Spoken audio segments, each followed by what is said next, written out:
तर सर्वांना नमस्कार आणि मानाचा मुजरा करून आपण आजच्या व्हिडिओला सुरुवात करत आहोत.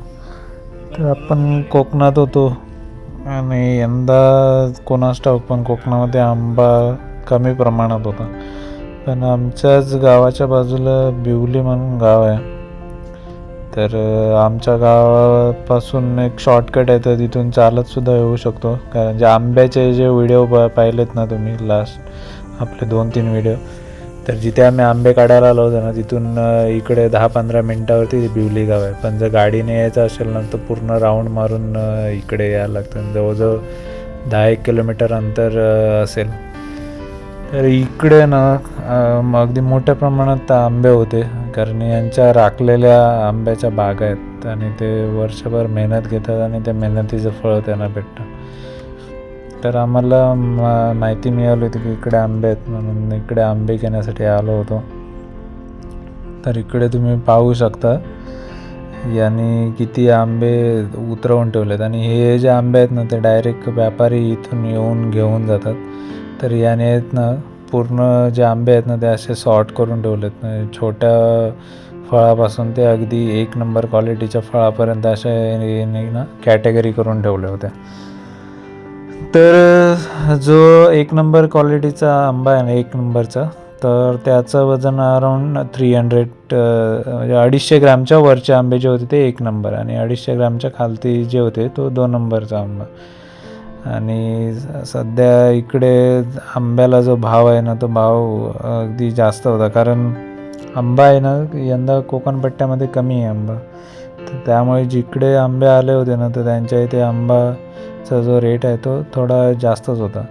आणि हे जे आंबे आहेत ना, ओरिजिनल रत्नागिरी हापूस, तर हे आंबे खायला एकदम टेस्टी. आणि हा जो काढलेला आता आंबा आहे ना, तो पूर्ण तयार आंबा आहे.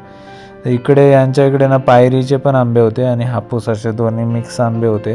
तर आम्ही इकडे हापूस घ्यायला आलो होतो. तर आम्ही जो घेतला होता तो खाण्यासाठी जो लवकर पिकेल अशा पद्धतीने आम्ही छोट्या साईजचा घेतला होता, जे आंबे 250 ग्रॅमपेक्षा कमी साईज नाहीत. तर असे आंबे इकडे घेण्यासाठी आम्ही एवढा लांब आलेलो, आणि आलेल्याचं काहीतरी चीज झालं, कारण एवढे सारे आंबे आणि ते पण आपल्या कोकणपट्ट्यातले आंबे. आणि या आंब्यांची टेस्ट आहे ना, एकदम भारीच लागते. आणि हे आंबे जर आडीला चांगले ठेवले ना 5-1 दिवस, तर एकदम चांगले पिकतात. तर मी जवळजवळ यांच्याकडून 100 आंबे घेतले होते, आणि 100 आंब्यांची मी आडी लावली होती. तर त्या आडीमधला ना एकसुद्धा आंबा खराब नव्हता झाला, आणि सगळेच्या सगळे आंबे एकदम चांगले निघाले होते आणि चांगले तयारसुद्धा झाले होते. म्हणजे त्यांना कलर चढला होता, अगदी पिवळ्या कलरचे झाले होते आंबे. तर हा समोर पाहताना ढीग लावलेला तो सगळा 1 नंबर क्वालिटीचा आंबा आहे. आणि हे जेव्हा आंबे बागेतून उतरवतात ना, तेव्हा असे ढीग मारून ठेवतात, आणि त्याच्यानंतर त्यांची सॉर्टिंग चालू होते. छोटे आंबे, मोठे आंबे, मीडियम साईजचे आंबे. आणि व्यापारी जसे येतात घ्यायला, त्याच्यानुसार ज्या कॅटेगरीनुसार त्यांना त्या आंब्यांना रेट जो आहे तो रेट ठरवला जातो.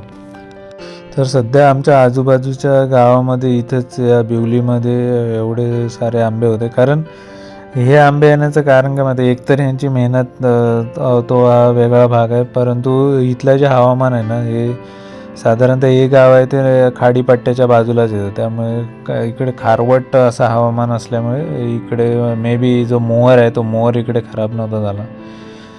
तर आम्ही जवळजवळ 200 आंबे यांच्याकडून घेतले होते, आणि त्याच्यानंतर आंबे घेऊन आम्ही आमच्या घराकडे निघालो होतो. आंबे शक्यतो यांच्या म्हणण्यानुसार ना, दुपारी उन्हाच्या टाईमला जे काढलेले आंबे असतात ना, ते जर नेले ना, तर ते चांगले पिकतात, कारण तो गरम झालेला असतो आंबा. तर म्हणून जेव्हा पण आम्ही इथे आम्ही 2-3 वेळा इथून आंबे नेले, तर दुपारचं असं याच टायमाला येऊन इथून आंबे नेले होते. तर नक्कीच यांच्या इथे दरवर्षी आंबे असतात असे ते म्हणाले. तर नक्कीच पुढच्या वर्षी ट्राय करू की आंबे आपण मुंबईला घेऊन येण्याचा. तर हा आंब्यांचा व्हिडिओ कसा वाटला ते नक्की सांगा. तर व्हिडिओ शेवटपर्यंत पाहिल्याबद्दल तुम्हा सर्वांचे मनापासून आभार. तर पुन्हा भेटूया अशाच कोकणाकडच्या व्हिडिओमध्ये, कारण कोकण सिरीजचे व्हिडिओ आपले चालू आहेत.